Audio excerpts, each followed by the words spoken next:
এই জন্যে আমি বারবার আপনাদেরকে মনে করে একটা কথা, আমার জীবন থেকে উপলব্ধি করি একটা কথা, যে একমাত্র আল্লাহ ছাড়া এই পৃথিবীতে এবং পরকালে আমাদের আপন বলে কেউ নাই।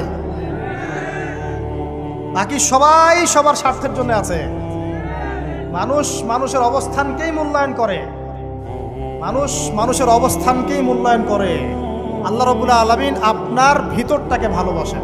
দেখেন, আপনি যখন নামাজ পড়েন নাই, আল্লাহ পাক কিন্তু আপনাকে ধ্বংস করে দেন নাই।